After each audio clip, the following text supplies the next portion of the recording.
Charlie's pilot, guiding Charlie in a circling pattern over Nebezna Glacier, watched as Pettijohn greased the little champ onto the glacier's icy back. Charlie's pilot continued to circle while the champ taxied to the glacier's side, and Pettijohn confirmed that it was safe to land the 1948 Stinson by following the same route the champ had taken. Nebezna Glacier's makeshift airport, a narrow ribbon of smooth ice, was just below Mount Gordon's 9,000-foot summit in Alaska's Wrangell Mountains, at a time when Alaska was still for Alaskans, before Washington, D.C. locked up the land for the personal benefit of National Park Service rangers. After landing and tying Charlie down using mountain climbers' 18-inch ice augers as anchors for the tie-down ropes, a base camp was established on sandbar-like glacier moraine between Nebezna Glacier's ice and lush underbrush growing to the edge of the moraine. Across the glacier lay Orange Hill's abandoned gold mine, depriving the occupants of the two airplanes the sense of being the first to walk the wild land at the foot of Mount Gordon. Other than the noise of making camp by the recently arrived people, the silence of wilderness was only stirred by an occasional low grumble from Nebezna as the river of ice shifted and slipped in its eternal slide to extinction. As the late August sun slipped behind Mount Gordon, Charlie and Champ's people dined on dinner prepared over their one-burner camp stove. It would be the last hot meal they'd enjoy for 5 days. Anticipating their return, the campers heated water in a large pan, stirred in the recommended amount of strawberry jello, and placed the lid-covered pan in an alcove next to Nebezna's icy wall.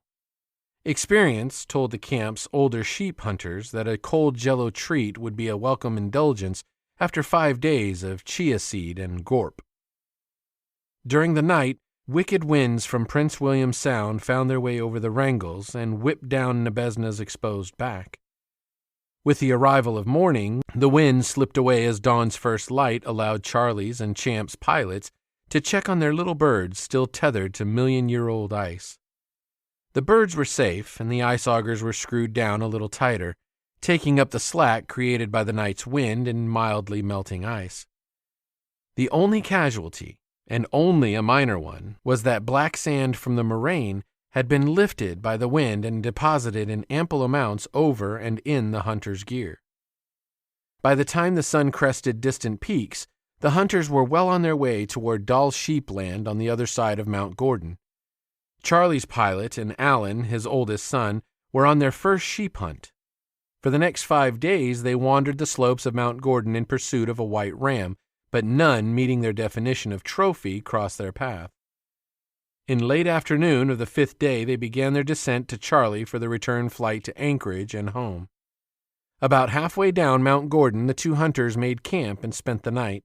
Arising early, Charlie's pilot, not yet clothed and with the effects of the night's sleep still restricting proper vision, opened the tent door. 30 yards away, framed by the outline of the rainfly, stood a trophy ram silhouetted against dawn's dark blue sky.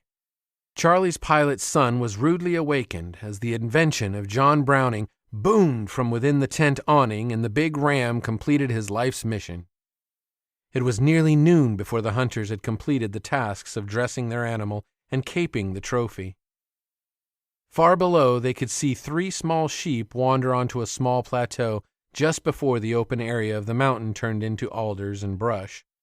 By the time the hunters had finished taking care of their trophy and packed up their camp, the 3 sheep below had fed to their fill and were lying down in the sun on the open plateau. As the hunters, still in their white sheep hunting clothes, approached from above, from where few enemies of sheep approach, the sheep offered no fear or gave any indication that they were disturbed by the hunters' presence. Even when the hunters arrived within 300 yards, the animals did not feel inclined to flee.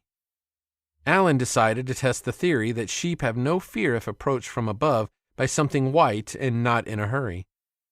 He took off his pack, got down on his hands and knees, and began traversing the hill in a slow, deliberate manner, much like a grazing sheep would do.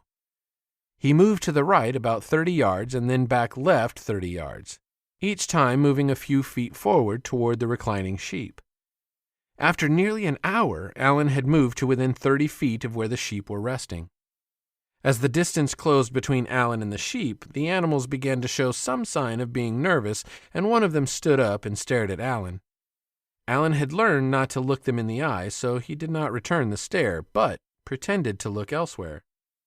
Alan moved a step or two closer. The other 2 sheep stood and stared. Alan slowly rose on his feet to a football lineman's stance, still not looking directly at the sheep. Finally, the sheep's curiosity got the best of them, and one of them took a step forward, and then another also took a timid step. All at once, Alan charged into the small half-circle of standing sheep, nearly touching them as they bolted and fled. Alan knew pursuit was impossible, even if he wanted to join in the chase.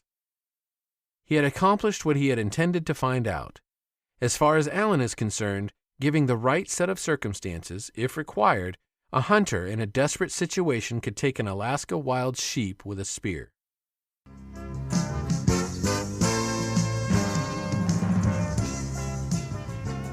When you go outdoors, take a young person with you and teach them by your example what it means to be a sportsman. Behind the wheel or in the boat or on the road or in the lake, take the high trail and practice ethics of fair chase. Goodbye and good luck. May God bless you in the land of the midnight sun, and may your days be happy and long in Alaska's outdoors.